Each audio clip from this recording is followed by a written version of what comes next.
All right. Hello, health heads. Welcome and thank you for checking into this. I'm going to say it again. Very special dose of the Healthcare Uprising. This is our first of a new style of episode, I guess I could say, for the Uprising. But Series. I'm gonna let you explain it when you tell us what's on the agenda for today, Heather. Yeah. So it's kind of a new series within the healthcare uprising ecosystem, kind of like how we have the Ecosystem. yes, we have an I didn't know we had one. we have an ecosystem now. So like we have the human stories series, right? So this one is going to get a little political, and we are calling it the Your Vote, Your Health series. And so what you're going to see is a lot of folks that are running for elected positions, people who are already in elected positions, maybe need to keep that position. Um, and we're going to talk to them about the impacts of policy and legislation on healthcare. And so for our very, very first episode, we are going to be meeting with Christopher Ajluni. Ajloni. Ajloni. There you go. He is running for District 1 in the state of Arizona. So that is like Northeast Scottsdale, Cave Creek, kind of out in the Fountain Hills, Fountain Hills. McDowell and Pima reservations. Yeah. So if you live in that area, you want to know who this guy is. He's running as an independent. So our very first conversation about impacts of policy, legislation, politics, all the things on healthcare, and healthcare touches everything, guys. So get on the bus. Yeah, and as I've said, I wish we didn't have to do political episodes on a healthcare podcast, but such is the world we're in, and I'm actually really looking forward to this series. So Me let's too. get into our first episode of the Your Vote, Your Health with Christopher Ajloni, Arizona's first.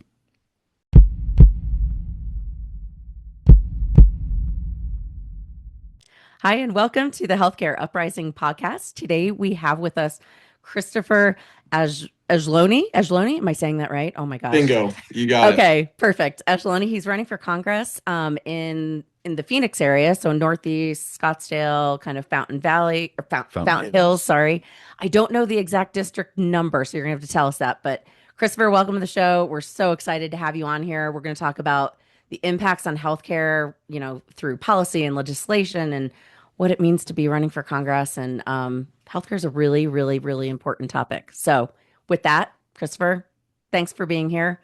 Give us a little background about yourself. How did you even get to this point? Well, thank you, Heather. Thank you, Jeremy. I'm super excited to be here. I wish I was in Flagstaff with you because I love it there. But so I am from Iowa originally. I moved to Arizona. I've been here almost a decade, and I studied cell biology when I was a kid, and ended up not doing that at all. My diploma is in my closet gathering dust, unfortunately, but it still helps. But no, I went into financial services. So for the last 15 years, I've been having conversations with the American people about how to, better their circumstances and be a good financial steward for themselves so that they can retire. And doing that has led me to really be in touch, I think, with a lot of the concerns that people are facing on a daily basis. And I have a lot of unique experiences too, that especially like with regards to healthcare, have put me in a position where I just believe I can speak truth to power. And I think that our generation, I'm a millennial. I consider myself a millennial. I'm born in '89. And so I think that we need to step up. I think there is one of those climates right now where people have to sacrifice for this, and we need to change what is going on, because whether you're thinking about one issue or another, healthcare or not, I mean, there's so many things that we are seeing that don't align with our values. And so that's where I'm coming from. I want to do a new type of politics. I want to have leaders that are beholden not to donors, because donors is fake. It's a backer, if you will. And I Yeah. want to have it be beholden to the votes. I mean, the way I look at it, we've already been disenfranchised too much. And so if we let it go any further, I think that we're going to be in real trouble. And when I say that, I mean like real trouble as in like a Ready Player One scenario where we are Mm. in like a dystopic America, and I want to prevent that. I want to fix it. I've heard people say it should be torn. I don't believe that. I believe in American values. I believe in the American dream, and I want to restore it. So that's where I'm kind of Yeah. coming from. Cool. Yeah, I agree with you. So Yeah, the Constitution works great if you actually follow it. yes, it That's does. right. Stop That's setting it on right. fire. That's a funny thing. So you're in the Phoenix area. And tell us which district specifically are you running for? So we are in District 1, and Oh, it that's is where District 1. Okay. David Schweikert sits right now. Okay. And Okay. he is no longer, so he's the incumbent, but he's not going to be in the race. He's running for governor, alleged somehow. I don't know why Oh. that would be Oh, really? acceptable. Yeah, Weird. I just don't understand it. When you've been in Congress for over a decade and you're sitting there talking about financial responsibility and the national debt has gone up by more than double, I feel like you Mhm. failed. So I don't know why we would let him be a governor in our state and do the same thing here. We don't need Yeah, extra he's been debt. in DC too long. He doesn't know what's going on in Arizona Right. anymore. Right. So now, this district is Scottsdale, Paradise Valley, Fountain Hills, Cave Creek. There's a little bit of Phoenix, east of the 51 mostly, and then north of the 202 and Mesa even a little bit too. Oh, okay. Oh, And a okay. little bit of Tempe. But so it's a pretty large district. We also have I believe it's two Indian reservations out east of Yeah. us. Yeah, so you got the Pima There's and the Fort McDowell then. Yep, it goes all the way up. I believe I've even Payson maybe like in our area too. Real So close. Oh, wow. Yeah. it's a big district, but we have a pretty affluent area. The median income is like 90,000, and so Mhm. I'm in South Scottsdale. I own a house there, and I love our community. I'm out in it all the time. I love the restaurants. I love the people. I think that we have like a good mix where that's like where I'm from. It's a good mix too of Republican minded people, Democratic minded people, and independent minded people. Mhm. One of the coolest things about my district is there's 34% registered independents, even without really good independent options. Oh, wow. There's zero independents in the House of Representatives right now. And really, I think it's just there's a guy in Maine that, what's his name? I can't remember. But anyway, he is an independent in the Senate. But it really bugs me when I see a zero on C-SPAN when they're doing votes in the independent Mhm. column. And so I think that we need that representation. I think people are asking for that. Mhm. And I even saw a Gallup poll recently that my mom sent me, and it said that there are 45% independents in the country registered right now.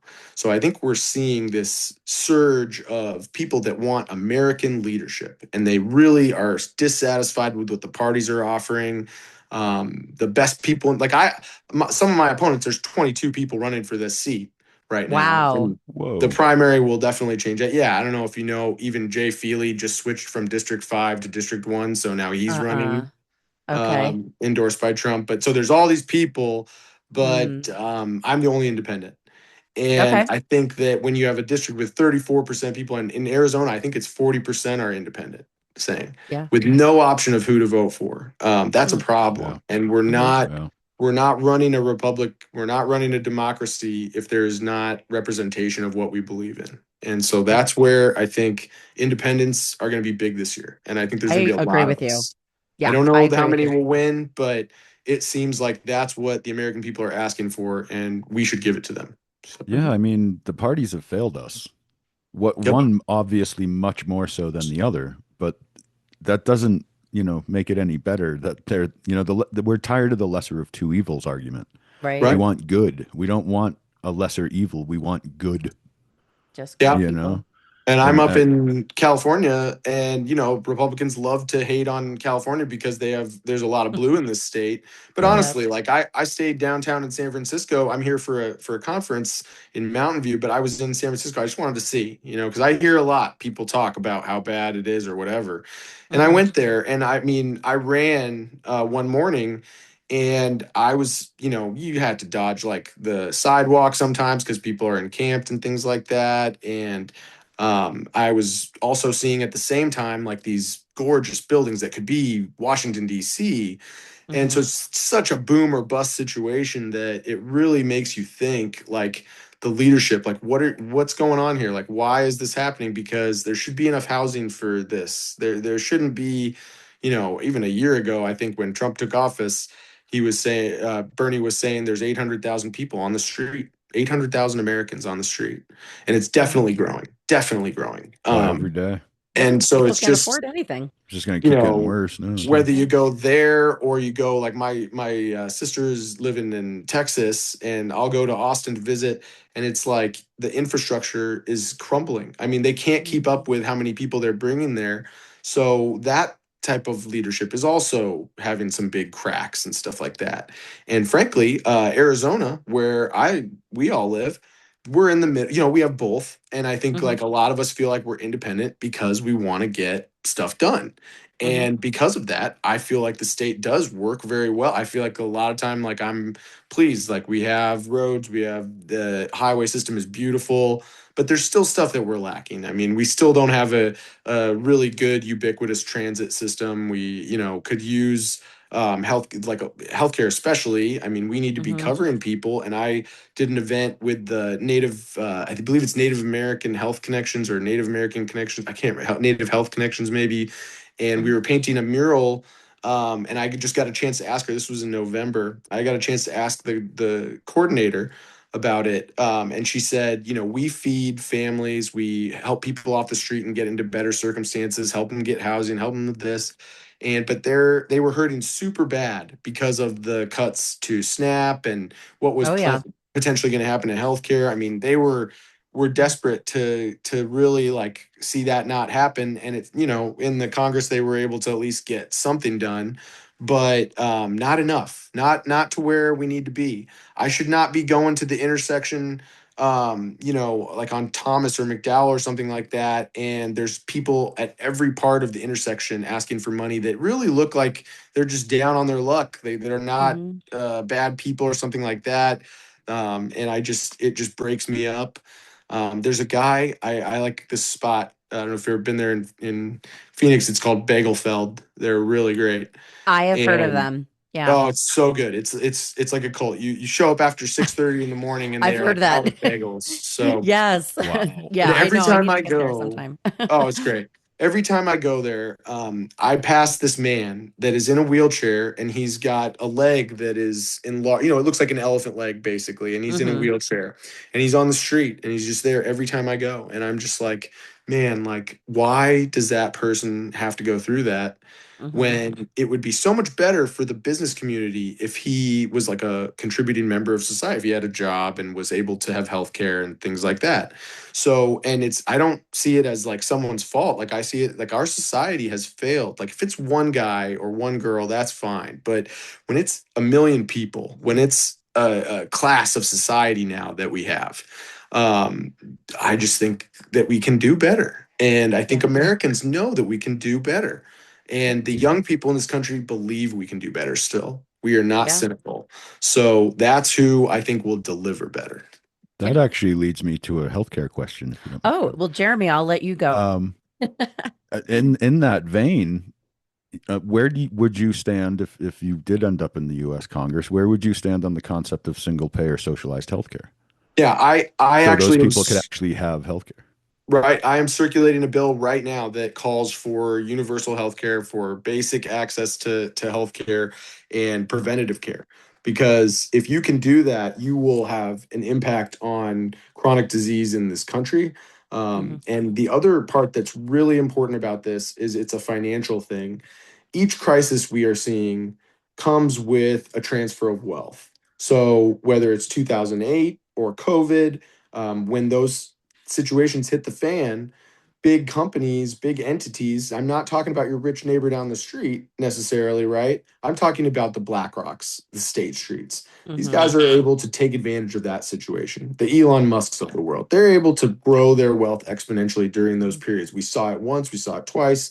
Private Um, equity. Yep. Right. Which are exactly, jumping exactly. all over the place in healthcare right now. Yep. Right. And so when that kind of stuff happens, like when consolidations and things like that happen and they take more of the property of the people and put more people into renting instead of owning, Mhm. all of that has caused this situation where everything is concentrated at the top. Whether you call it the 1%, the oligarchy, whatever you're going to call it, that's what's happening. That's the flow that we're seeing. And so healthcare, if we were to give that back to the people so that everybody has access without a bill, it would make it so that you could transfer some of that back to us, and we need to do that right now. And the other part is when you think about healthcare that has a bill coming after it is a negative reinforcement of what healthcare is, right? Like you're afraid to go to the doctor. I'll give you a story. One time I was in college and my friends and I were partying maybe a little bit too hard, and one of us got real sick. And he's throwing up, and I'm holding his hair, so to speak. You know what I mean? I'm trying to help.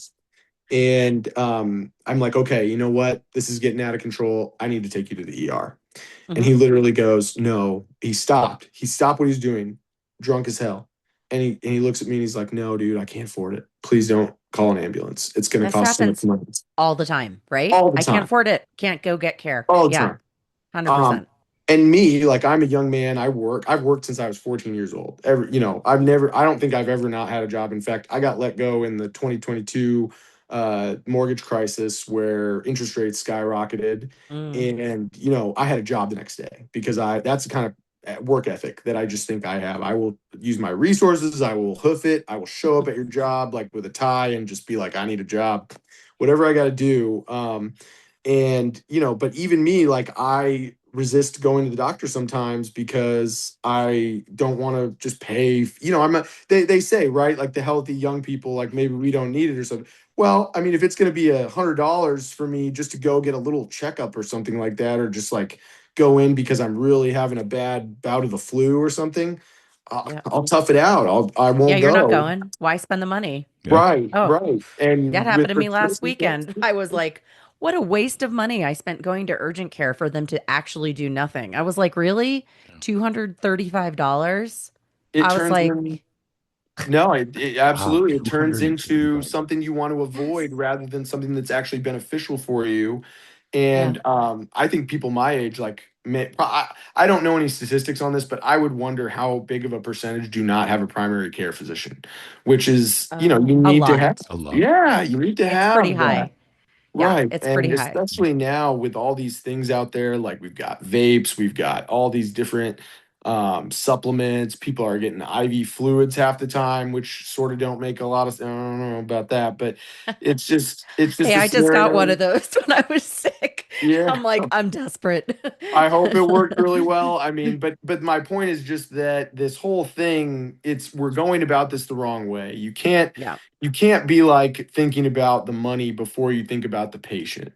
And another story which would is how be it works. Yeah. my dad's a pediatrician, retired now, but there was a moment where he was so mad, and my dad is a pretty good guy. He doesn't really get that mad usually, but he was white hot about this, and I believe it was an insurance company denying a young, pretty like a baby, a what's called a bully blanket because it just wasn't Oh, covered. And bully yeah. blankets, if you don't know, are something to help people or little children who have seizures. It's sort of like just like a weighted blanket, I think. Uh-huh. But my dad was so white hot because that kid needed that thing. And Yeah. because of the coverage, he was told at first that he wasn't able to provide it. And I'm pretty sure my dad got the job done there. But Mm. it's just doctors shouldn't have to do that. Yeah. Nurses shouldn't have to measure like how many units of blood I'm given. Like if Hmm. they need blood, they should get blood. Yeah. Insurance Medicare, dictates those things. It right, dictates, it's like, why are you telling a doctor how to provide adequate care? Because you got to put it through these claims and these, or the denials that they provide. It's madness. Is your right. father still practicing or is he? No, he's retired now. He Okay. retired once, and then he was like, "No, I got to go back. It's my whole life." And then he retired again, and now this time I think it's for Okay. good. So he's Okay. chilling out. But Gotcha. no, I mean and when he retired, by the way, worried about getting his Social Security, which burns Of me course. because he never missed a Uh, day my whole life. I don't. Mm. He worked with a broken fibula in a cast one Oh my time, and he gosh. was doing rounds like that. So that's the kind of guy and should not be worried after a career like that, Hmm. where he's worried about his retirement money coming from the federal government. Yeah.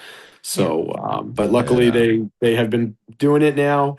But people are facing situations like that all the time that are Oh yeah. financially crazy.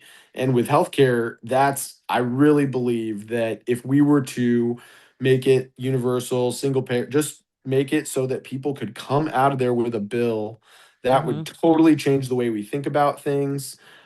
It would be a boon for the American people. It would be a boon for businesses. People would be at work more. They would be able to have healthier, more happy lives.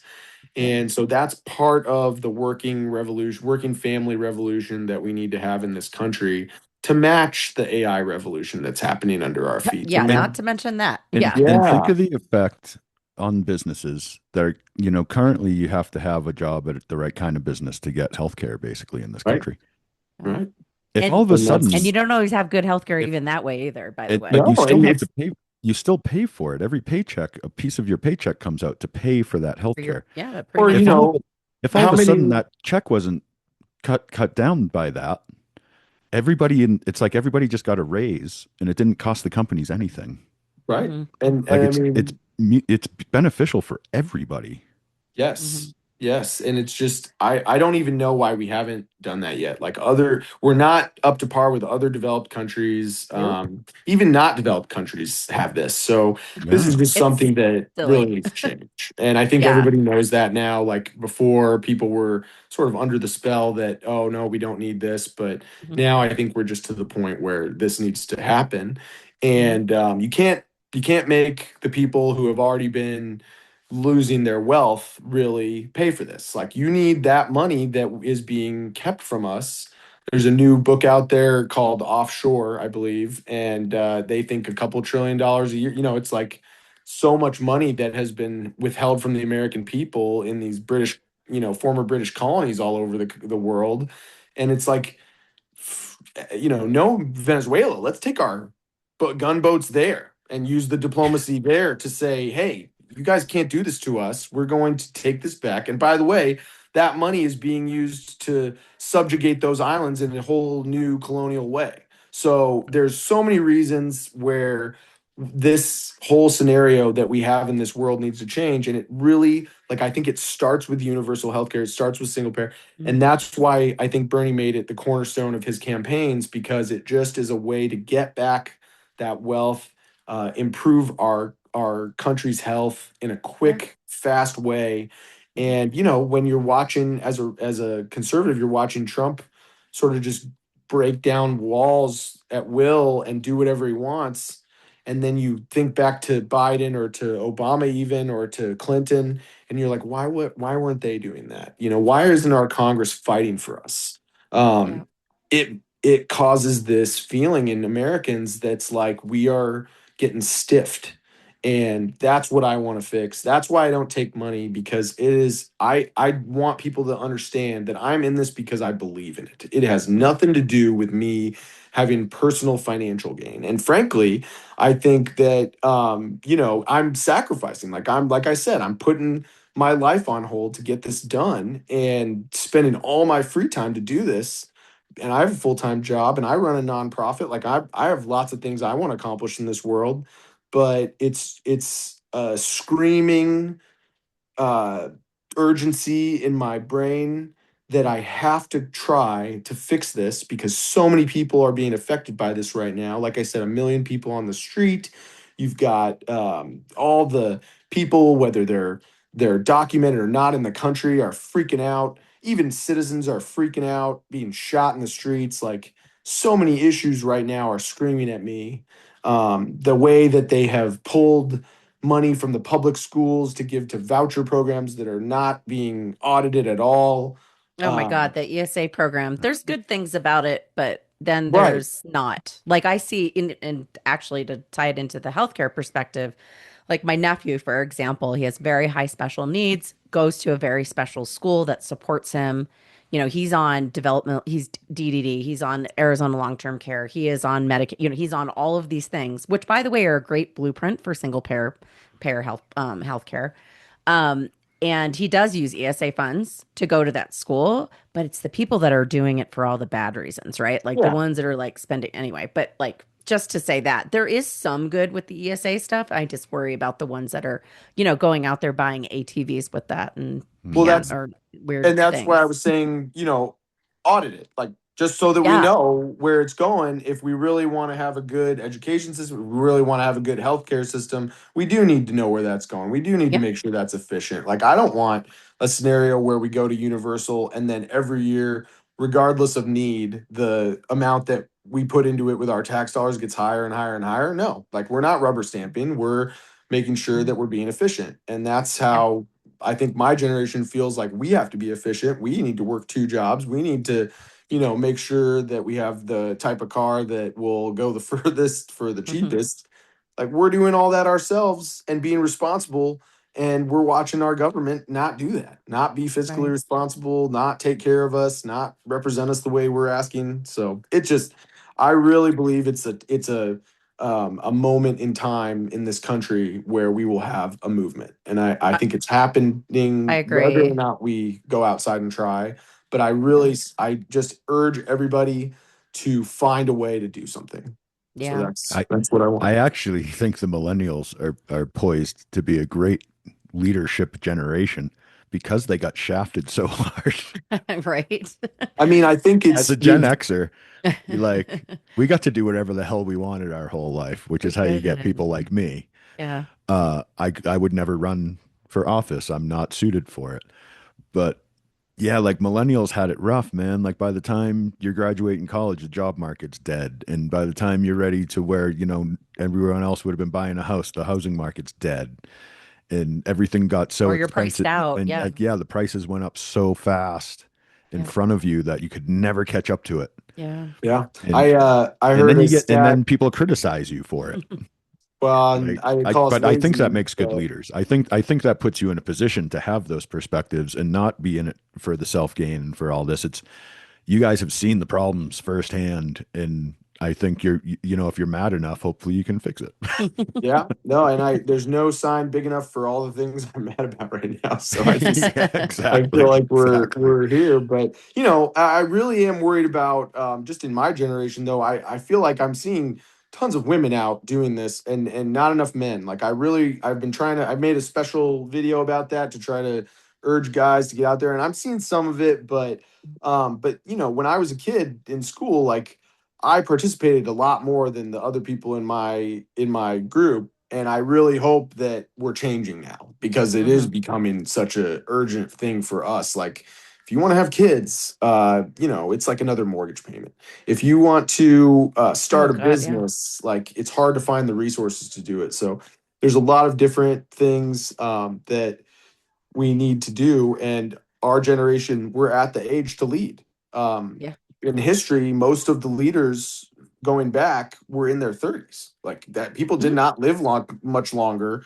So it made sense. And then the other thing is, again, yeah, we have families. We have houses now. We have Yeah. the Careers and things. yeah. Yep. And a lot of times people they were telling me like, oh, when you become this age, like, you'll become a Republican. You'll be like, way, you won't want to spend any money. It's like, but no, but like, I feel like I don't. Like, I want to be no party. I've tried to register independent as much as possible in my life. I want to be fiscally responsible. I want to be an American. I want to hold our values up. I want to make sure that we're good to the world. I want to make sure that we're good to the places that we almost own, like, our protectorates, our territories, like all these places that are. I don't know if you guys are familiar. I'm a Supreme Court buff kind of guy, and there's this concept called the insular laws. I don't know if you ever heard of this before.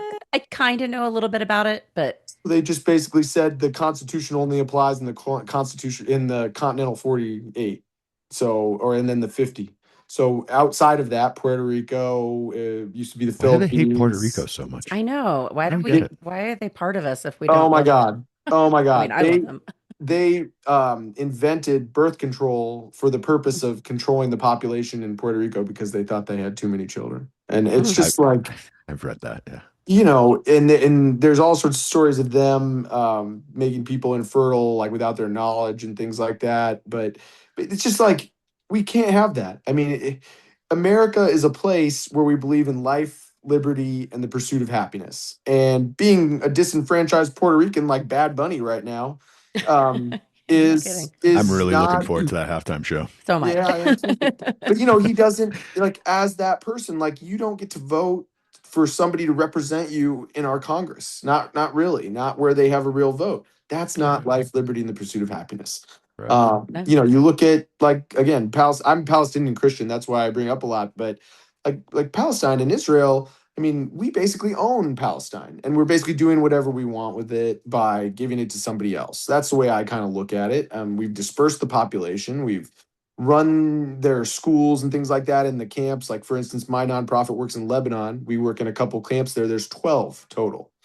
One of the camps that I work in, there's 40,000 people that live there. Wow. Wow. And Oh, no kidding. I didn't realize there was that many. oh, millions are abroad from the area that have been Hmm. displaced for. And like, I show this people this picture of a man that I met there when I went in 2016, and he's an old man. He's very old. He's a carpenter, and he's a picture that I have. I can send it to you. It has all his handmade furniture behind him. He was in an absolute closet in the ghetto that is the camp that he's in, and he was born in the camp. And so that just shows how long Wow. that Wow. scenario has been there. And I say all this just to say, I mean, we may not be over there, but our money is, our weapons Hmm. are. And so all these places, like, that's not life, liberty, and the pursuit of happiness, right?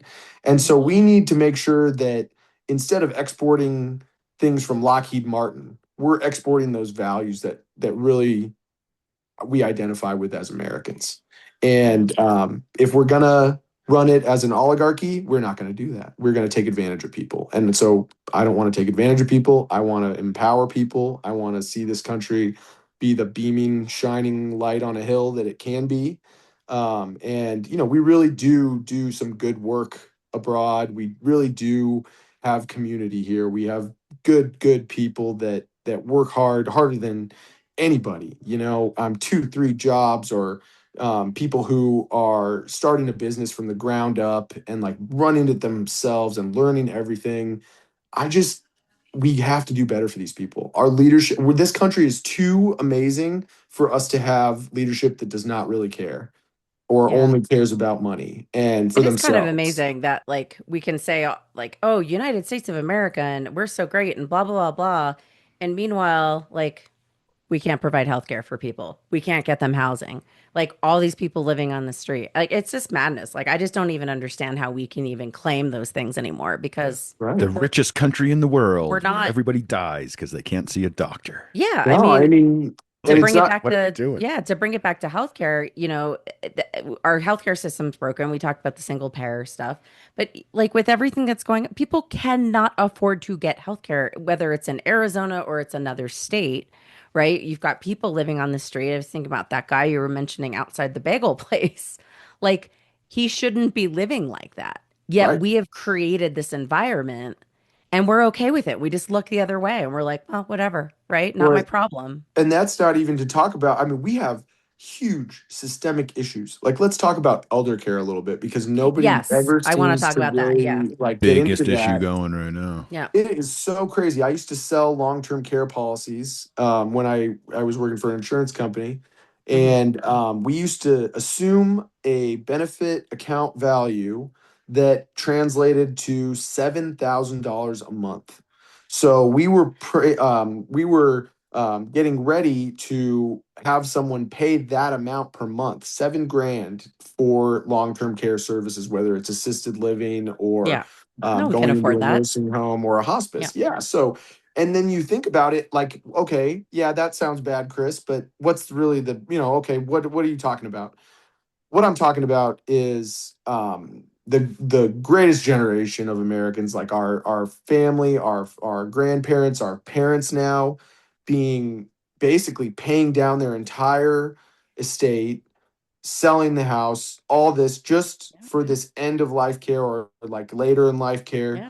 You gotta like And bankrupt yourself to get that Yeah. kind of support, which is bankrupt if you don't have a stupid. policy, All sent that stuff across they the wanted to leave state their kids is gone. Yeah. where you can't visit your grandparent or you can't visit your family member, your father or your mother as easy and quickly as you would like. I mean, good luck traveling across the state half the time. Good luck getting the PTO to do it, to see them Hmm. regularly. I'll tell you this: when my grandmother was living in assisted living, now she had a long term care policy, and that's part of how I got into it. I learned about what she had done.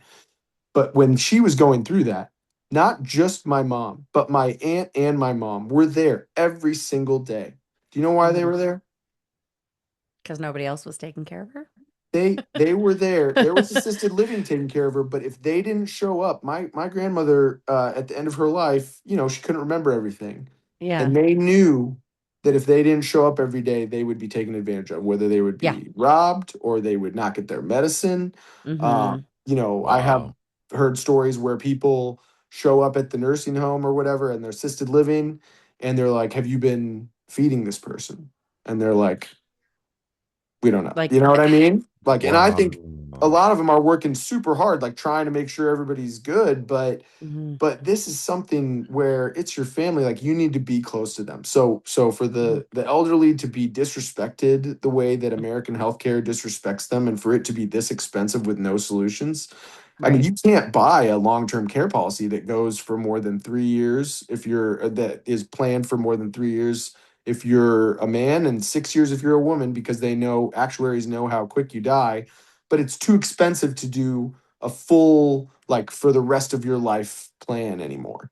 Hmm. Um, that can't be the standard of care for people Yeah. that are that age, and no American should lose their entire nest egg and their Hmm. property and all the things that they spent a lifetime building just because they are a Right. hardy person, like they live a long time. But I mean, it And just, Medicare does not cover nursing homes. We've done a couple of episodes on that, actually understanding like Medicare Part A, Part B, and I don't think a lot of people realize that. Like the yeah, only way that you're going to have, basically the only way that you can get nursing care covered in this country, where it doesn't matter what state you're in, you have to qualify for Medicaid, or like in Arizona, Arizona long-term care, which is part of Medicaid, and you have to have like less than $2,000 in your bank account.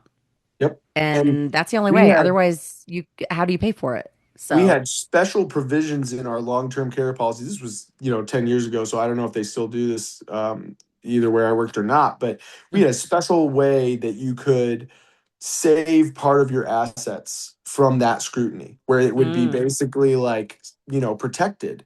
But the clientele that we were working with it's basically a whole life insurance company that I started out my career in finance at. We were dealing, you couldn't afford to do this unless you were mhm. at least like upper middle class or better, basically. Yeah, And so it's just something that it makes it prohibitive for people. Like that's an access thing then. Like you yeah, shouldn't again have to pay down your whole life just to get the care that keeps you healthy enough to right. live. And not everybody And can live with their kids, or, or have somebody take care of them. Like my mom, she's 80, going to be 84. She's just been recently diagnosed with heart failure and all this stuff. And, I built an addition onto my home in order to make her more comfortable. Like yep, she's She's never, been with you guys for a long time. she's lived with us for 12 I years. just wanted to clarify it's not because of that. No. Like, she's been here a long She's time. been here a while, but like I wanted to make her comfortable. I'm like, there's no way you don't have any means to go into a nursing home. That's not an option. Like we yep, have to make this work. And I think a lot of people are doing that. But then I work full time. I've got two kids.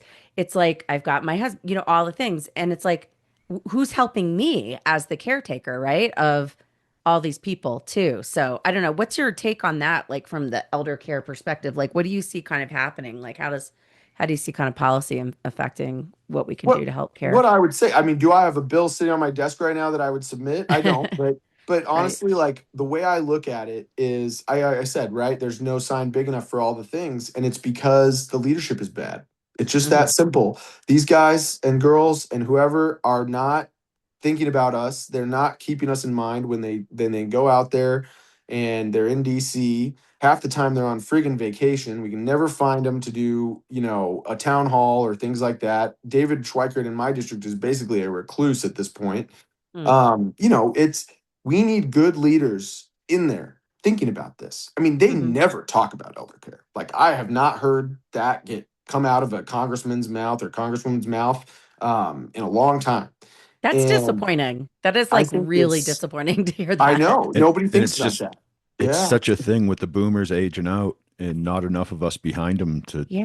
fill the gap. Like Yeah. it's going to be a major issue, like really soon. There's a couple of really great startups, like healthcare startups, that are focusing on that. One's actually, I know the CEO and founder, Ayana Care, and the other one's Carrie Aya. We've had Um, Ionic Care on here, didn't we? no, Jess hasn't come on yet. Oh, we Hey, haven't had him on. Jess, you need to come on. She's a friend of mine from high school, actually. And they're addressing kind of these like supporting the caretaker sort of thing and like Yep. the elder care. There's companies like that are doing stuff, but it's like it's a much bigger conversation, right? Like there's Yep. so much that like what you're saying. Like they're not like people aren't even talking about it They're not addressing it. They're not addressing the within issues, our the government. basic issues that the American people are facing. Take care of your And people. it's kind They're of, lifting the rug and sweeping. yeah, it's like putting a lot of burden on us, right? Like Yeah. whether you're thinking about the two jobs thing, you're taking care of an elderly parent, you're like all these things are starting to build on us and like really weigh on us. And that's why I think you're seeing like chronic disease go up so much. That's why you're seeing people want to gamble or smoke, vape, whatever. Like we can't take it anymore.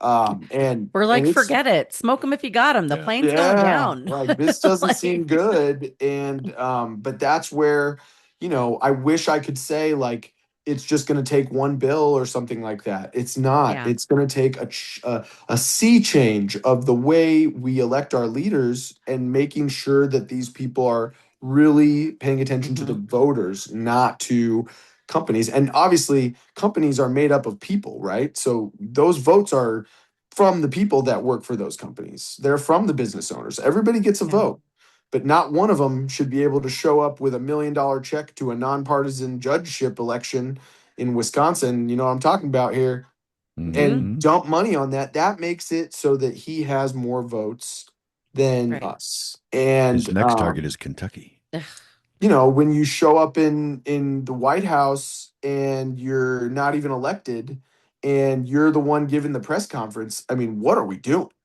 right. Um, so I just think that we That's should all get depressing. one vote. And I think if that were happening and it was really effective, that you'd get better policy because Hmm. then they would have to have town halls and they would have to go on shows like yours. And they would, I mean, how many Congress people have come on here?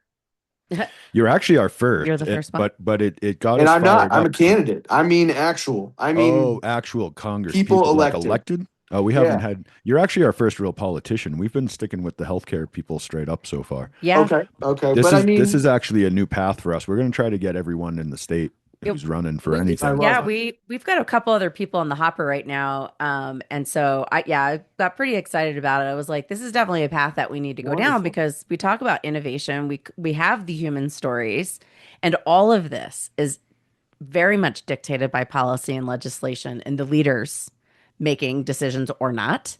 Right. Because Above that. we don't So want to be a political podcast, no, but healthcare has been so politicized. yeah, We're it is. like at some point we have to go down this Yeah, road. You know what I Yeah. we mean? And finally I mean, decided.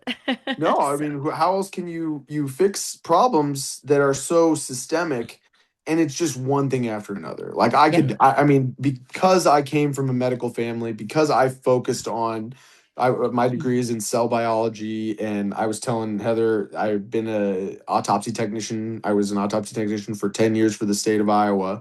So I've been in some of the rooms where healthcare is administered. I've seen Yeah. it from my family, and whether you're talking about nurses being underpaid and overworked, or you're talking about how hospitals don't have enough supplies in a crisis, or you're talking about how there's not enough access or not enough preventative care. Like I could go on and on and Mhm. on about what I am seeing.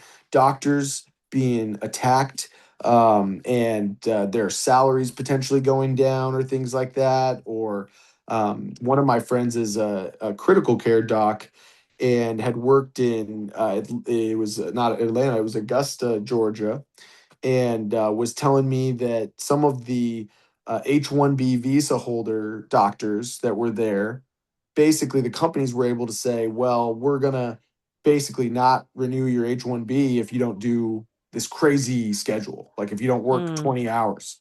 And that led to, because they could do that to those guys, then it happens to the doctors that are not even on H-1B visas, that they have to do more.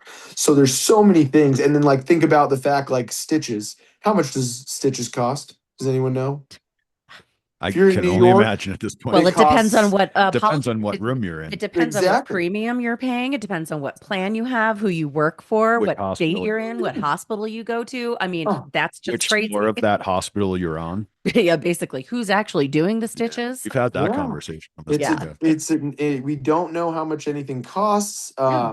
We have people, that are suffering from drug addiction and things like that that cannot get care, that end up in our jail system and prisons, and then I'm not an angel. I've been in jail before for at least, 20 12 hours. I talk to them and I'm in jail. I'm talking to these guys and they're like, oh my God, like I know I'm gonna be here again. Like I know for sure that when I get Hmm. out, there's gonna be meth and there's gonna be a guy on the street giving it to me, and I will be back here in a number of hours. It'll happen. Yeah. That's And not it's just helping people. so sad. That isn't the way to run a society by Mm-mm. filling prisons and having a cheap labor force in them. Like that is Yeah. and drugging, not giving them the ability to live life and have the pursuit of Yeah. happiness and have Well, a that's healthy yeah, life. Like Yeah. it's not, we're not asking for more than basic rights, Hmm. basic natural rights. And I think right. that Yeah, we Yeah. have they to, we have to. they replaced slavery with penury, and so Right. we now have to get rid of the penury. Hmm. And I just think that There's a word you don't hear every That's day. that's a different conversation.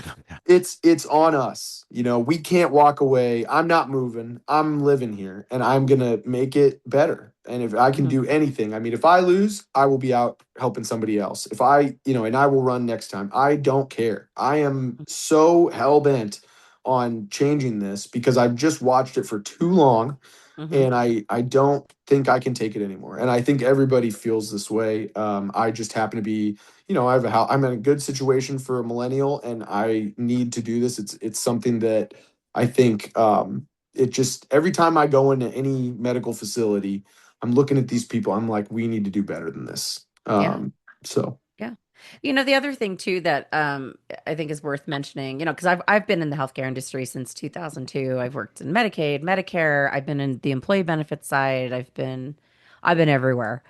And I understand like how this all works, but one of the things that people don't talk about enough, and we've been talking about it without saying it, is the social determinants of healthcare, and that is housing, and that is education, and that is where do you live?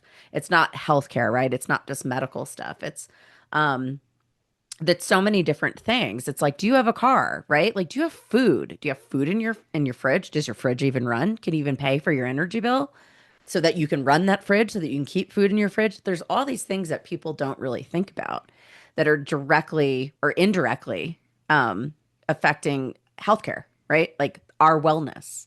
And 100%. you know, Arizona, we've got, you've got your urban areas. And so interesting too with your district because of how kind of a pretty diverse area. You've Yeah, got the reservation like up here, right? Northeast corner, we've got the Navajo reservation and all those folks come in here to Flagstaff to go shopping. Some of them don't even have running water, Hmm. or electricity. Um, I don't know what it's like down there at the reservations near you, but you've got a lot of problems that are kind of playing into this whole healthcare concept and this whole thing that's going on. So, and I Oh, just don't think absolutely. most And people see that connection.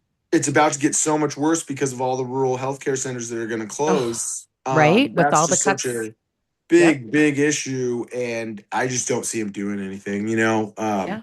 And that's unacceptable. Hmm. And I think that you're just so spot on with that comment because if you don't have a refrigerator, you can't put your medication in there if you need to. You can't if you Hmm. don't have a place to live, like how are you supposed to do any of this stuff? If you don't have a car, how are you supposed to leave your state to go get care that you might need as a woman?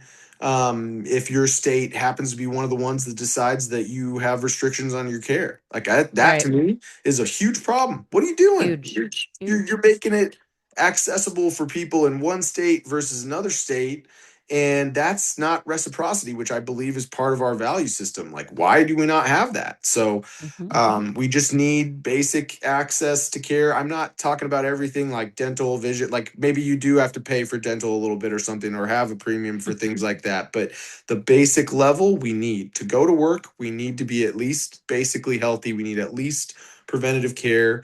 And it shouldn't matter that, Arizona's a right to work state, right? I can Mhm. be fired at any moment. I could be fired for doing this if they Yeah. decide, if it's in their Yeah. whimsy. And so Yeah, in right to that work sort of means scenario, anti-union. Yeah. That's what yeah, that it's means. garbage. It's just, and that's something they do all the time by school choice, right? It's making it sound good. It's like a grift. It's like they're just Yeah. making stuff up at this point. But that's what I mean. It's just we're in a scenario where it's like we need to change this because access is so important just to do the basic life, liberty, and the pursuit of happiness. So Yeah. that's Yeah. that's where I'm at. I actually did. That was the next thing I wanted to get into before we run too long on time here was the women's rights thing. Yeah. Because in We cover a Arizona, lot of women's health on the show too, so that's Arizona is one of those states. We we had an abortion law that's older than the state. Mhm. Real You know, life. like real life. Yep. Like And so. I I have mean, seen, what yeah. what what can you do at this point if you get elected as an independent Mhm. to the U.S. Congress? What can you do both because it's a federal level position. What could you do on a state level to maybe help us look more locally, but also what do you see being able to do? I I don't suppose you're caucusing with the Democrats, I assume, You if you know, get in. But not I mean, necessarily. I mean, I what think, do you think you could do there? yeah, Not necessarily.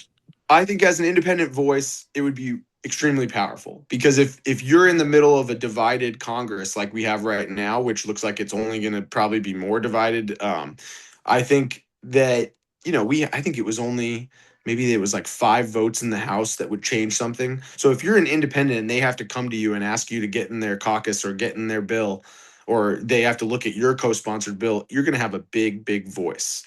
And I think that what I talked about with women's rights and women's healthcare is basic. It just makes sense. Like we need to have the same rights all across the country so that it's not Mhm. confusing for people, so that it's not disenfranchising the people with bad if you're in bad socioeconomic status, you don't have a car, you can't pay for the bus, and now you have to have a baby and make it even worse on yourself. It's just not.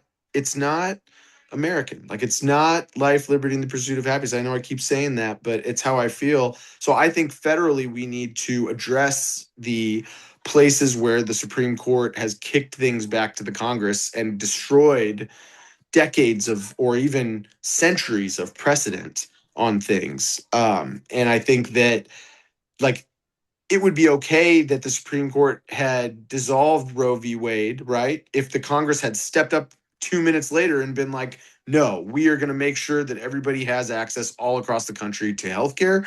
We're going to make sure doctors are in charge. We don't Yeah. want people, nobody. I think Obama always had the best line on this about what we want as a country. And the bottom line is we want less abortions, right? We Yeah. want less situations where a woman is put in the hardest decision of her life and a doctor has to make a call that is a horrific call to have to make, but that's who should be making that call, not legislators in Washington 2 or 3 years ago or 150 years ago. That makes no sense at all.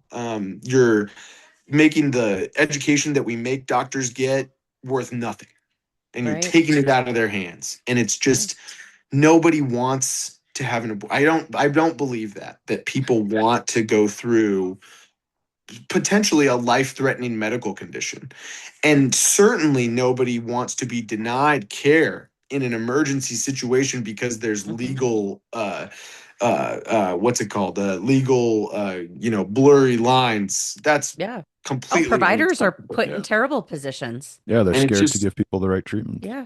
I They can't die. even I they die can't do their because job. I mean, pregnancy is hard enough as it is. You're going through Mhm. 9 months of hell. You're throwing up, you're all these things. And it's like to then at the end of that, make it just like horrible decisions that they're putting these through, or even the beginning of that, they're putting these women through hell. And it's just inhumane. And so, frankly, what I would answer your question with is federal. We need to make a law that makes sure that everybody has access to healthcare all across the country, and that it isn't up to some state legislature to decide that, okay, we're going to make women's life a living hell here. Mm-hmm. If you're Yeah. poor, that's crazy. So, Yeah. Yeah. And it should, and I think too, like to your point about like being poor or wealthy, it's like in the way that things are today, you only get good healthcare if you have money, and it should not be that. Healthcare is a and human right. not only that, but think of how cancer, I think cancer is a good example for this. Think of how cancer weighs on someone who's wealthy enough that they do not worry about it.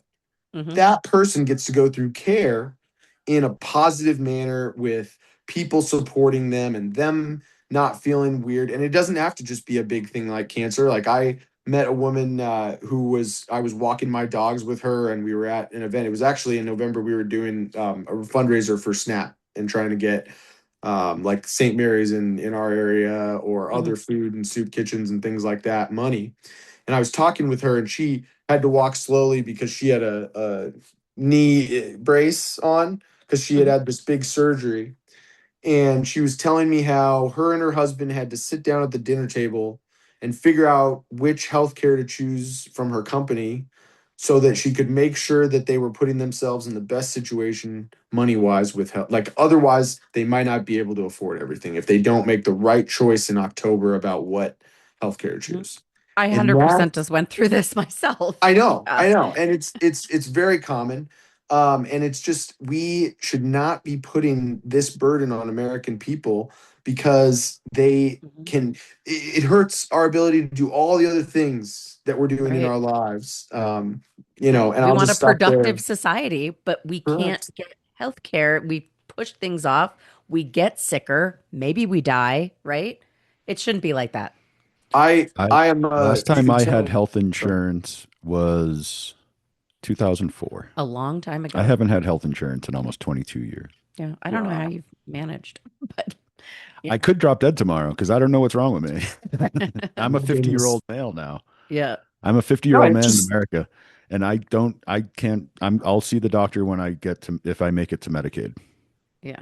Or just or Medicare. Medicare, excuse Yeah. me. If I make it to Medicare, then I can see a Or a doctor. single payer health system. Maybe we'll get For that bigger me, than we for think. me to get health insurance right now, it literally would cost me more than my rent, Yeah. It's unaffordable. which I that's don't have that money. Yeah. Like I literally can't get health insurance. and see, Hmm. and that's what I'm talking about when I say we need to pull back some of that money that we've lost because that wouldn't have been the case 50 years ago. You know what I Right. mean? Hmm. Like you would have been able to go and do get the care that you need, whether you're wealthy or not.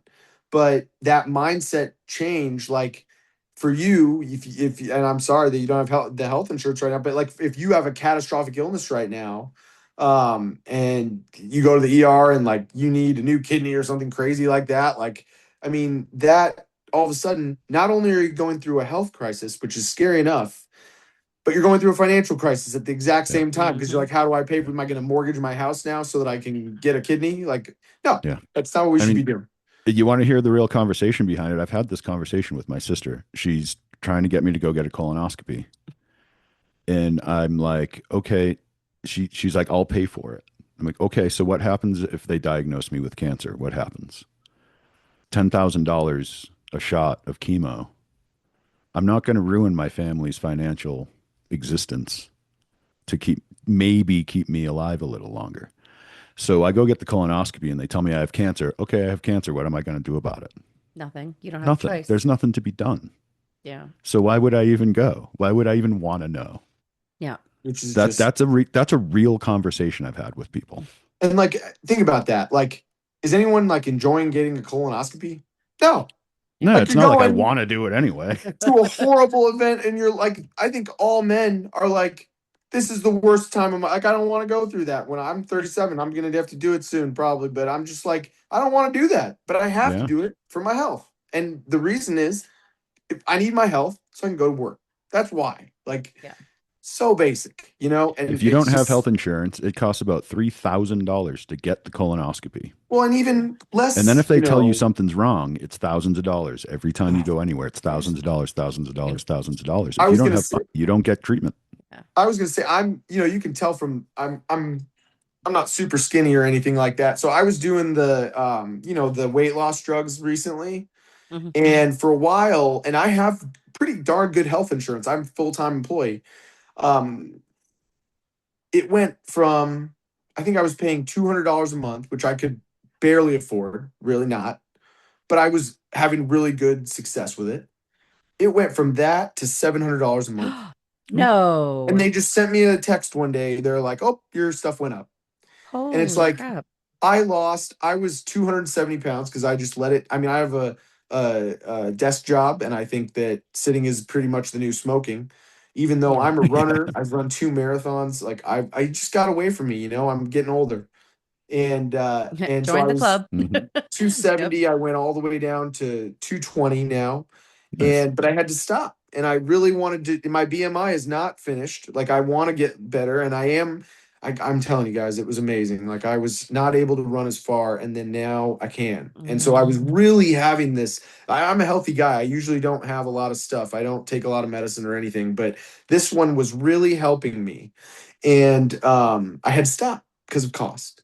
And it Yeah. made that point to me, even though that's just such a, I feel like it's almost like a vain thing that I'm talking about, but still, like, let's be healthy. Like, let's fit in our plane seats and stuff like that. Like, why And just wouldn't you feel want to be better. healthy, feel better, eat healthier? I mean, at least I wasn't totally upset about the new food upside down pyramid or whatever. Like, yeah, like protein and make sure you're eating whole grain foods and things like that. Like, great, but like you can't do that if the food costs too much. You can't do that if you don't have healthcare and you can't get the medicines you need to be in the zone to eat healthy. So it just there's so many connected things. That's why I say there's no sign big enough because we have a lot of work to do as a Yeah, we country, do. Yeah. and that's why you need our young energy. I think is I be agree. we've Oh seen yeah. it, we've gotten Yeah. our knocks, and now we're in a position where we can do something. But it's My going to my take pa- collective action and a lot of grassroots effort to do what I we need to my do. my parents see all these 100% people in agree. Congress who are the same age as them, and they're like, "This isn't a good idea." Yeah, I Like can 80 years barely. old, you should not be in office at 80 No. years old. It Like should not be a thing. retire, go Even mid relax. 70s, like mid 60s, you're supposed to retire, dude. Like, Yeah. Well, Enjoy your life.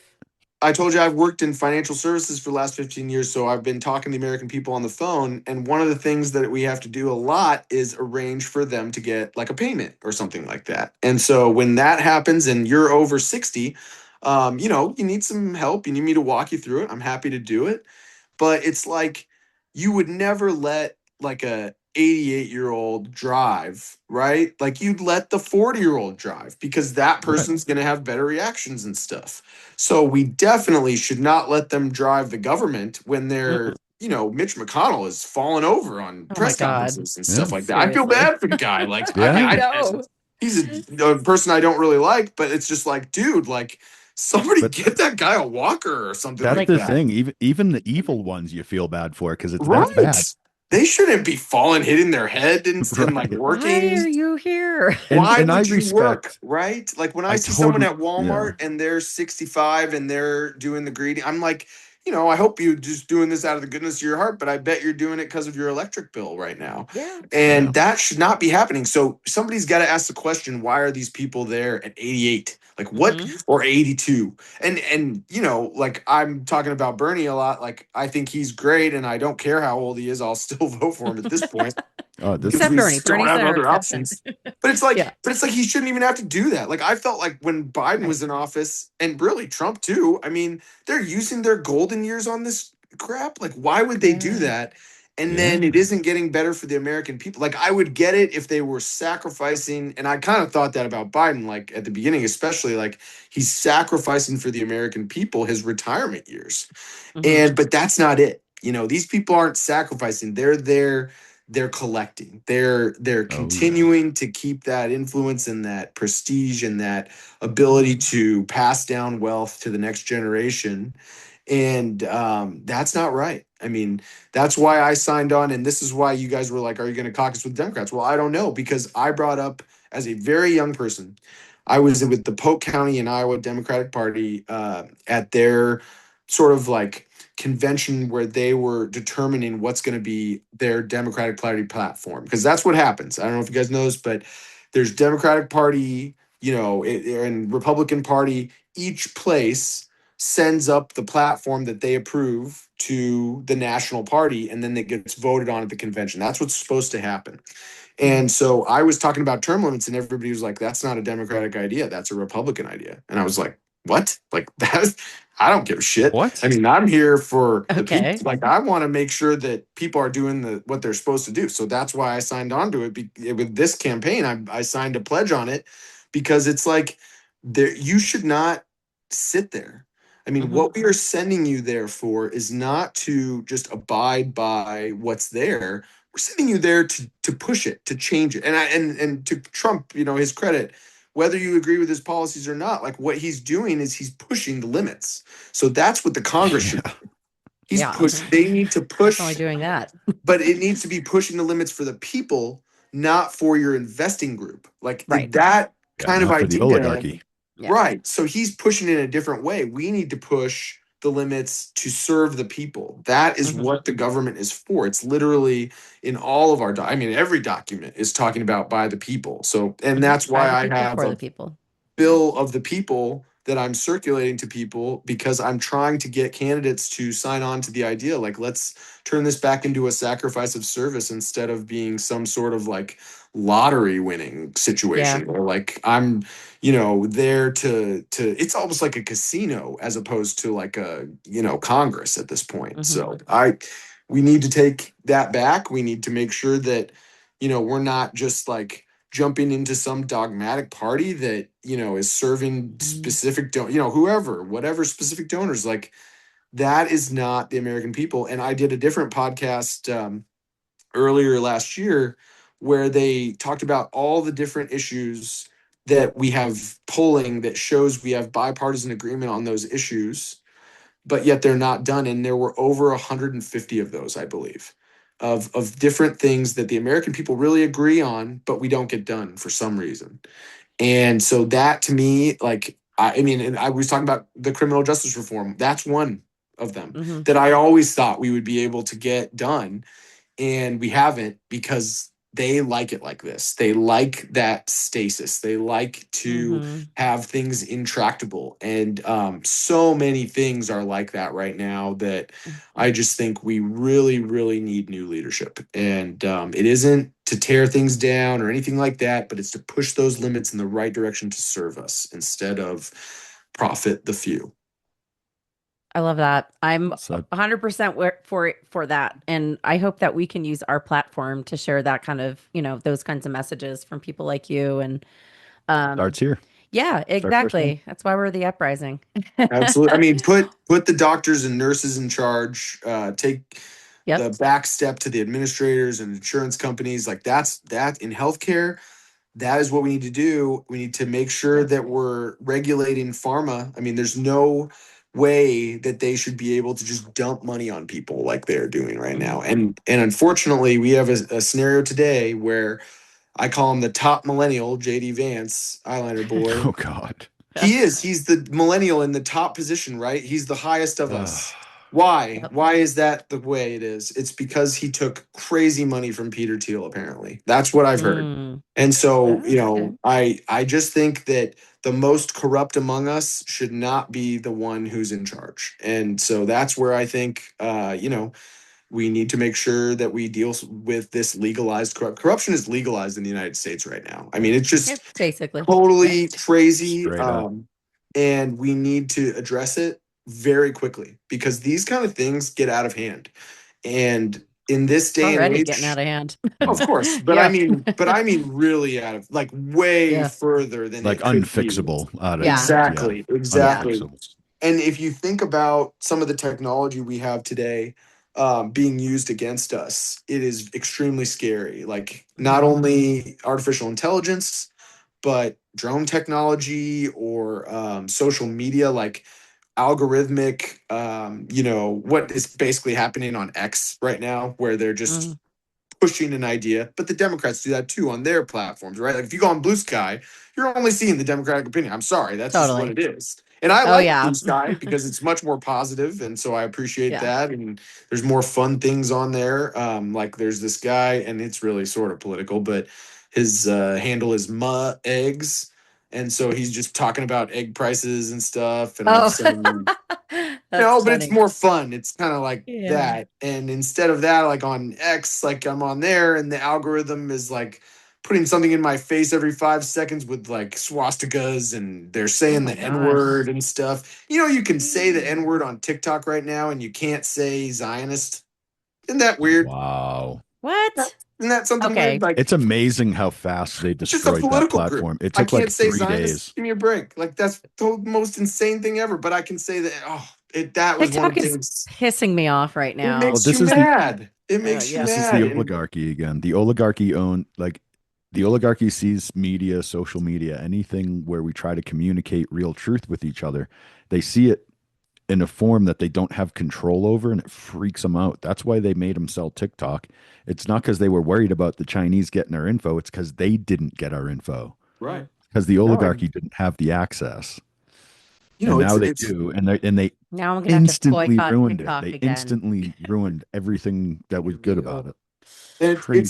it's not only, life or death things, but like I'm a real big NFL fan. Like I'm a huge Detroit Lions fan. I actually love the Cardinals too, but I mean I have to just go with what I've That's liked for that's a like tough 30 life It's to a years. live. hard it's a hard team We to love. understand. I know. But I mean, when you see like all the ads and stuff like that and all the BS stuff around it, like you're just like, and then like the other thing is the ticket prices are like so out of Ugh, control. Yeah. And it's like if you insane. want to watch your team and you don't live in their market, then you gotta pay YouTube a whole bunch of money now. And it's just like one thing after another. Like I feel like people have forgotten that we're supposed to have some public services. You know what I mean? There's Yeah. supposed to be some things that are accessible to everybody. And Yeah. I think if we Not had those anymore. things, like that would be better.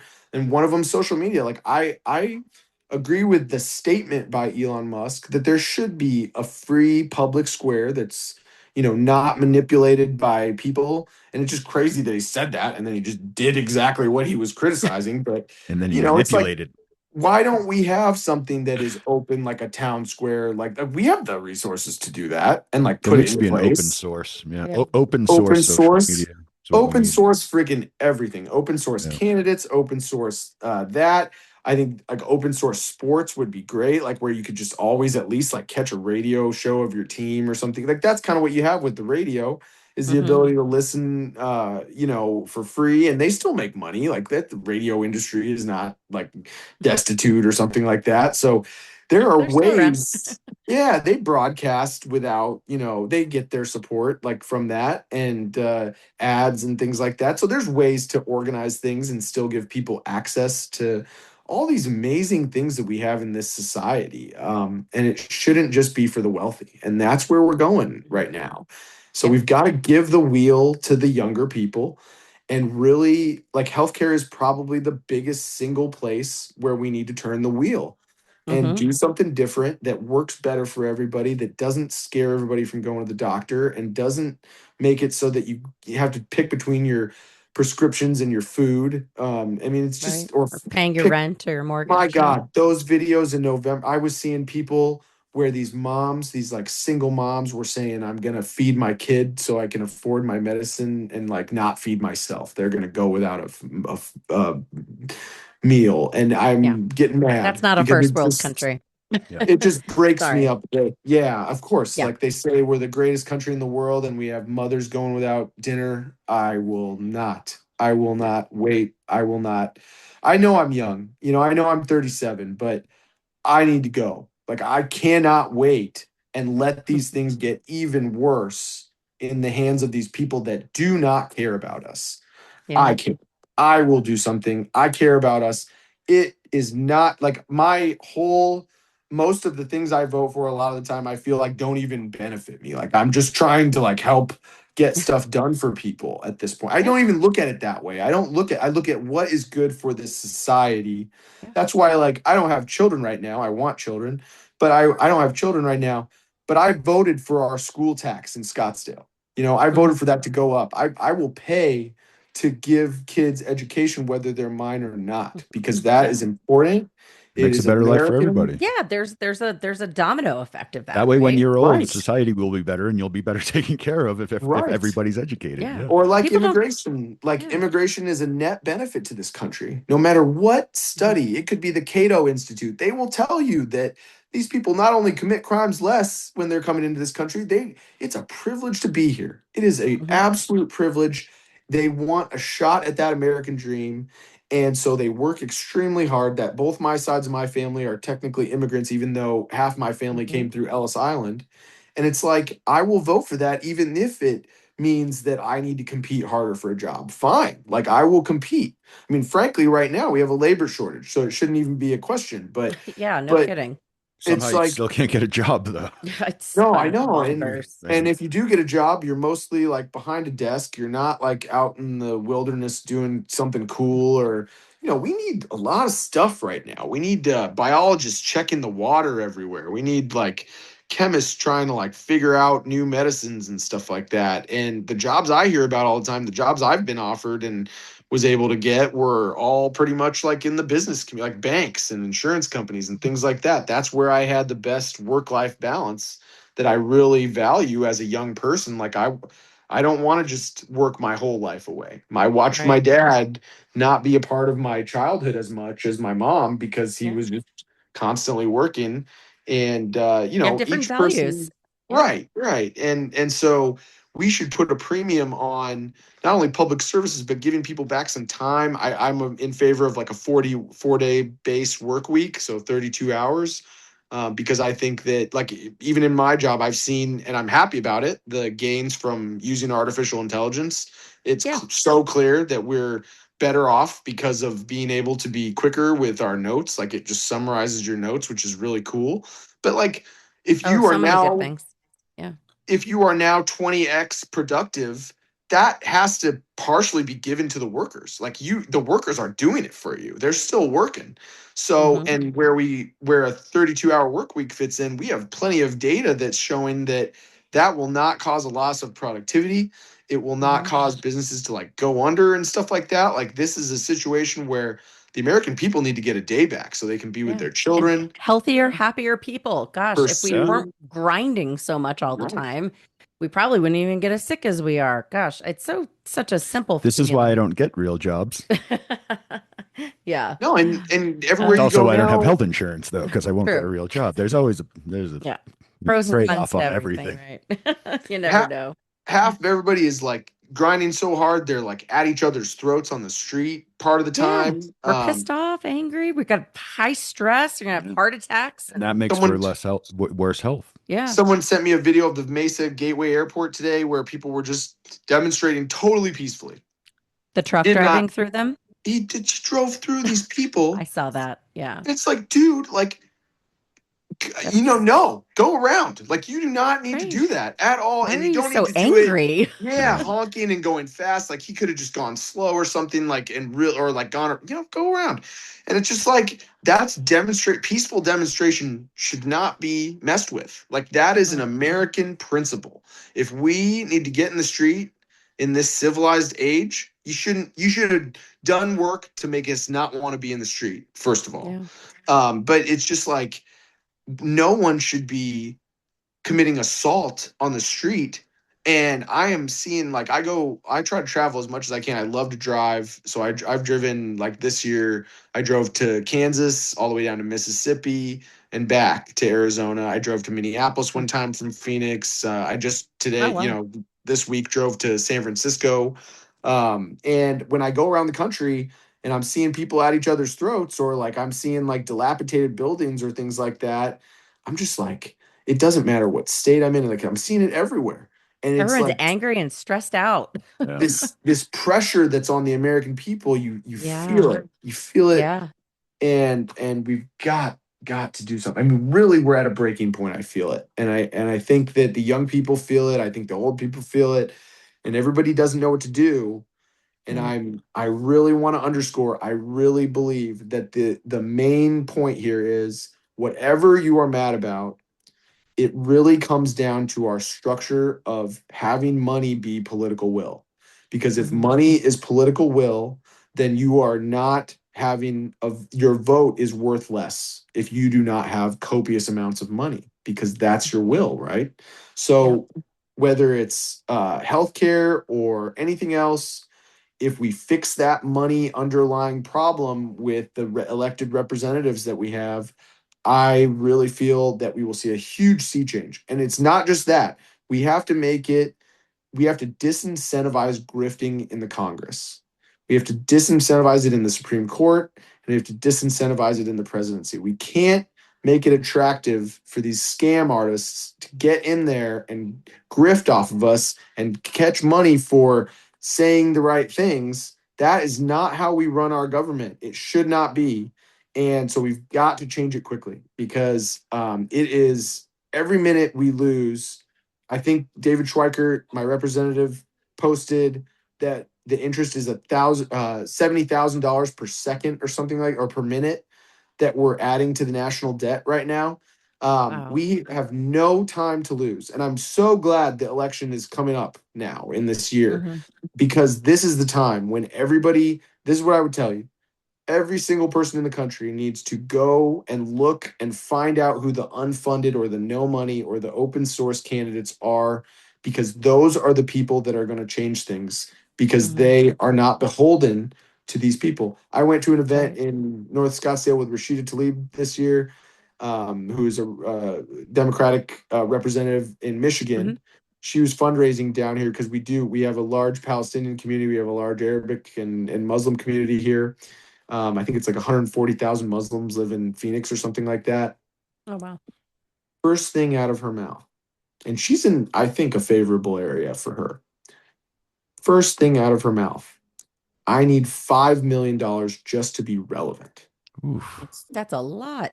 In our district, number 101 here in Arizona, the Democrat Party raised $14 million to get a loss. Like in my district, just in one of the 435 House districts. That Wow. is so unacceptable to me. How could you ever run unless you just beg for Hmm. money? And I like a one person I love is James Tellerico. I think he's great Hmm. in Texas. They have a lot of Yeah, real I like talent him. out in Texas, but I really like him. But lately on Facebook, I'm seeing these ads, and he looks sad, and he's like in a jacket, and he's just standing there. He's like, "Please God, give us money." He shouldn't have Somebody to give do me that. $5. Yeah, Yeah. one of my No. opponents and person who ran and was the Democratic representative last time was Amish Shah, and this guy's an ER doctor, and he's like got to beg for money. It's just crazy. Like Mm, you have talent, you have skill. Like I want your opinion. I want to hear what you have to say. I want to know what your ideas are to be able to mhm. make our country better. So many Not good people being left out because yeah, of that reason, which is just you that shouldn't need $14 million to do this. You shouldn't be that's crazy. spending hundreds of billions of dollars every 2 years just to run the country. That money could be spent so much better everywhere else. We Hmm. could be using that Such a waste. huge amount. And I mean, it's good that we're paying the salaries of like media companies, I guess, but no, because the media companies are more and more top driven. They're more and more like look at CBS right now. Holy crap. Oh, yeah, don't even get me started I on feel that like one. people woke We'll up need one day another at hour. CBS. Yeah, I'm sorry I'm going so long. I talk a lot, guys. I really apologize, but it's just again, there's no sign big enough right now. And Yeah, again, healthcare tip of the spear as far as what we need to it do is. to make the country better. And that the second we get in there, if we were just immediately we had enough support from this country, the people of this country to change healthcare, we immediately take back from the oligarchy. We immediately Mhm. take back from the trillionaires now and billionaires. We need to do this. We have to do this. If we don't do this, we are going to cede so much power to China and Russia, which bipartisan we don't want.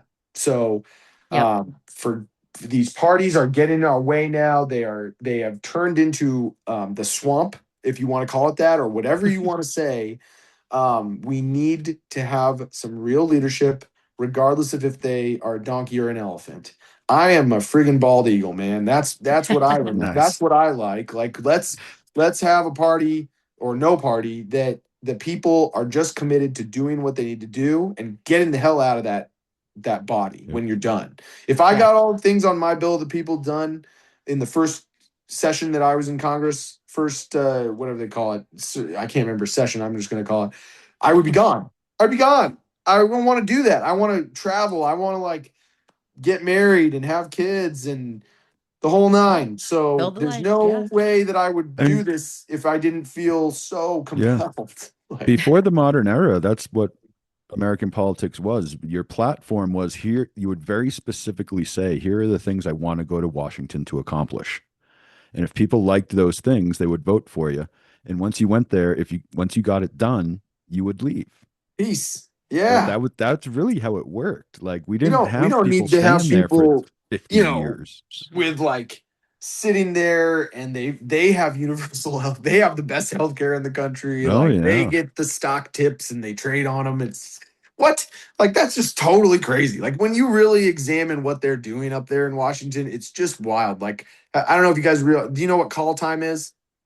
Yeah, a little bit. Yeah. A Yeah. little bit, right? So they Yeah. campaign a whole bunch and then they Enough. really just go up there and just call people. There's actually Yep. HR 415, I believe, is out there to end that practice. And so that's the kind of stuff that we could get done with some real leadership is to really overhaul this Congress, make it modernized so that it moves Mm-hmm. faster because look how fast that's one of the things that Mm. really gives Trump an advantage is how fast he can move and the Mm-hmm. Congress is left sitting there and they're we were on vacation for the last 6 months. Give me a Yeah. friggin' break. Like you the Right. idea that they are not at work every day is very upsetting to me. Like they should have the same package that we have for when we Yeah. have this job. And I don't think it Absolutely. should be like we shouldn't devalue the seats. Like I think it's like important for them to have, a dignified position, but it doesn't need to be a gilded position. It doesn't need to Right. be $60,000 watches and all this crap that we're hearing about these people, who are in Trump's cabinet. And most of them, by the way, look one person down from the person of power. And it's like somebody from the industry that's a billionaire and they're just Mm-hmm. doing whatever the heck they want in that position. So Yeah. I personally do not think we should have a scenario where 45% of the country feels independent and we have zero independence in Congress. Mm-hmm. Doesn't make Yeah. any What sense. the hell? Yeah. That Doesn't makes make no any sense. sense. That makes Yeah. no sense. So we're gonna Oh, do it. okay. We're gonna do it. All right. All right. Well, yeah, We're let's gonna have to cut this off. We're running so long. oh, I know. We Make went me a way over on two-parter this if you one. But want. That's totally fine with me.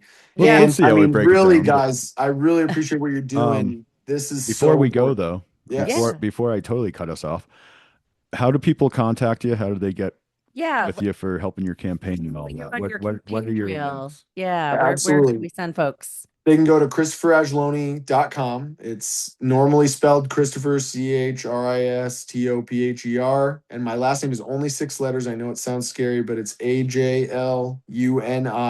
So all one word, all lowercase.com, Okay. ChristopherAjloni.com. That's a good way.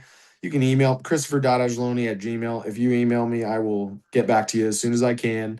I live in South Scottsdale. I'm Mhm. around. Like you can find me, you can come talk to me Go and on I will, TikTok and yeah, go on Instagram. Yep. TikTok. I just Tag you in think those posts. it's such a wondrous thing, social media, because it Mhm. allows us to be connected in a way that we never have before. And I was in Yeah. a coffee shop up here on Google's campus today, meeting with a person that we were just, trying to work with them with our nonprofit. And the sign said that both, oh gosh, I'm going to mess this up. I think both the French and American revolutions were started in coffee houses. Oh, And okay. it's so interesting because that's very true, especially in America when you think about it. Meeting places are so important. I listened to Barack Oh, yeah. Obama had a recent interview where he mentioned that one of the ways that he catalyzed his campaign, which, if you remember, had a huge movement feel to it. Like it felt like we Yeah. were part of something and this was a change and we we're hoping change. But he said that one of the biggest ways that that happened was because of the Meetup app. Remember that red Yeah, Meetup I app? remember Meetup. Yes. Is So that it thing still allowed around? people, I don't know, I think so, but it I think it allowed might be. people to connect and collaborate and change ideas. And he said in the interview, you didn't necessarily show up and get exactly what you expected. Like maybe you all agreed on one, maybe you all agree on healthcare, but then when you talk about immigration, it's totally different. So you learn, Mhm. like in politics, if you go into any political environment, that you're going to get different opinions, and that's okay. That's great because that's how we Yeah. learn, that's how Diversity we of thought. examine. Mhm. Right. And when I'm in a TikTok live with, other candidates and people can come up and ask us questions, that's wonderful. I'm That's so cool. happy. And I really believe this is the last thing I may leave with you with, hopefully, is that social media has caused this scenario where the real elite, powerful people realize that now we can see you and we can Hmm. see what you're doing. And Yep. if it's not right, chances are somebody posted that and they're going to Yeah, learn we're about it. gonna we're gonna call you out on it. So they're Yeah. they're pulling the reins super hard, trying to establish as much control, and that's where the money thing comes in with our politics. Is they're establishing all this control, and the point of it is they are petrified that we are going to see all the corrupt crap they've been doing behind the Hmm. scenes when it hasn't been this easy.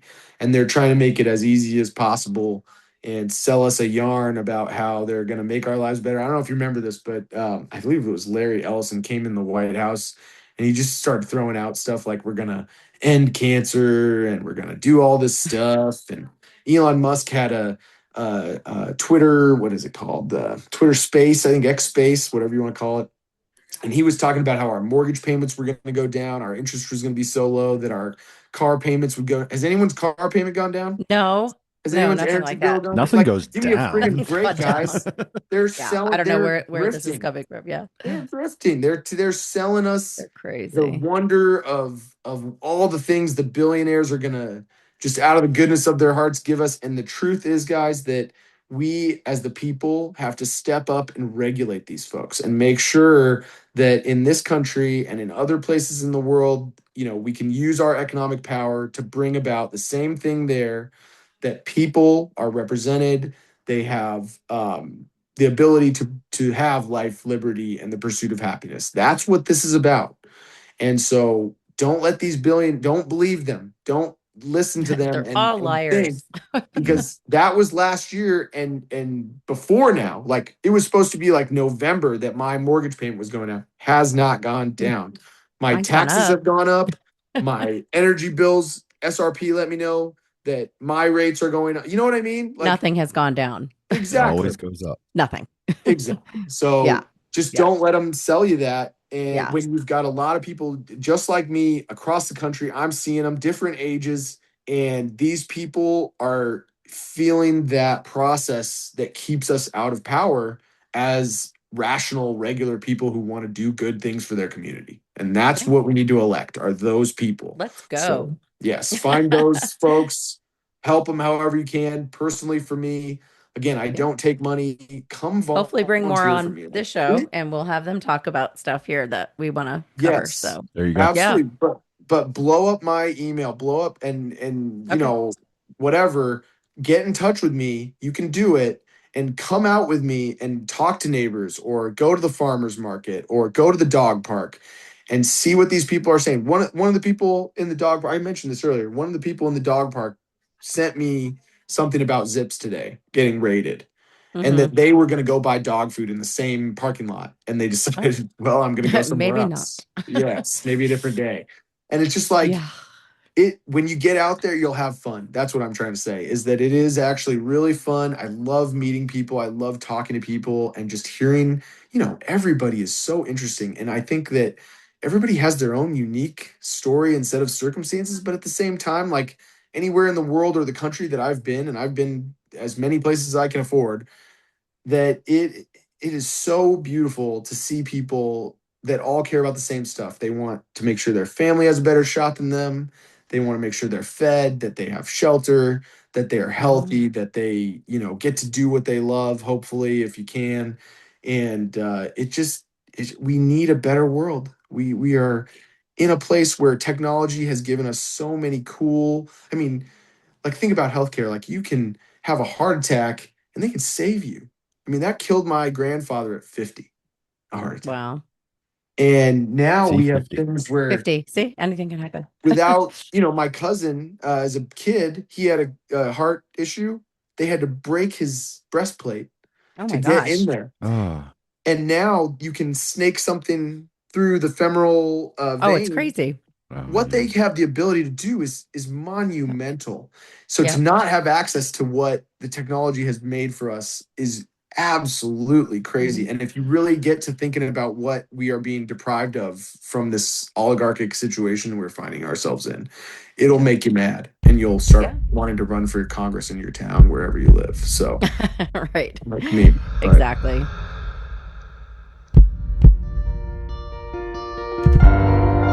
thanks for joining us on the Healthcare Uprising. Make sure to hit those like and subscribe buttons before you go, and take a moment to think of a friend and hit that share button. You can find us on all the major audio platforms, and we've got video on YouTube if you want to watch us in action. You can also find us on social media on LinkedIn, TikTok, and Instagram. Just search Healthcare Uprising to find us. And if you're a new company with a cool new product, if you're someone innovating alternative methods for the health and wellness space, or if you have a personal healthcare journey you'd like to share with us here at The Uprising, please email us at healthcareuprising@gmail.com, and we'll get back to you about coming on the show. Well, that's all for this dose of Healthcare Uprising. Until the next time, keep looking for the good in the world, because sometimes it's where you least expect it.